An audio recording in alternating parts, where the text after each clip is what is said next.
തമിഴിന്ന് ഒരു action thriller OTT release ചെയ്തിട്ടുണ്ട്. തമിഴിലെ ത്രില്ലർ സിനിമകൾ മാത്രം ചെയ്ത് കിങ് ഓഫ് ത്രില്ലേഴ്സ് എന്ന് അറിയപ്പെടുന്ന അരുൾ നിധിയുടെ പടമാണ്. Demonte colony 1, 2, deja vu, diary, D block, ഇങ്ങനെ ത്രില്ലേഴ്സിനൊക്കെ ഡി എന്നാണല്ലേ പേര്. പിന്നെ ഇറവുക്ക് 1000 കൺകൾ, K13, അങ്ങനത്തെ ഒരു ലോഡ് ത്രില്ലർ ചെയ്ത മനുഷ്യനാണ്. ഒരു പടം ചെയ്തു വെച്ചിട്ടുണ്ട്. അണ്ണ എണ്ണ പണി വെച്ചിരിക്ക് കൺട്രാവി ഇതൊക്കെ വേണം ഇത് കണ്ടു കഴിഞ്ഞാൽ പറയാൻ പറ്റുള്ളൂ.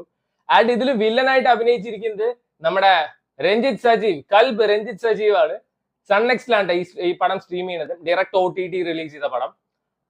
രഞ്ജിത്ത് സജീവ് ഈ സിനിമയുടെ പ്രൊമോഷന് വേണ്ടിയിട്ട് ഒരു വീഡിയോ ഇട്ടിട്ടായിരുന്നു ഇൻസ്റ്റാഗ്രാമിൽ. എന്റെ അണ്ണ എന്തോ എന്താണ്, ഞാൻ രണ്ടാമനാവാൻ ഒരിക്കലും ആഗ്രഹിക്കുന്നില്ല, ഒന്നാമനാവാൻ വേണ്ടി ജനിച്ചവനാണ്, ദ ബെസ്റ്റ് വില്ലനാണ്, സ്ട്രോങ്സ്റ്റ് വില്ലനാണ് ഈ കഡ്രാവി അല്ലെ. ഇത് ഒരു നിർഗുണൻ പറഞ്ഞ ശരിക്കും ഒരു നിർഗുണ ക്യാരക്ടറാണ്.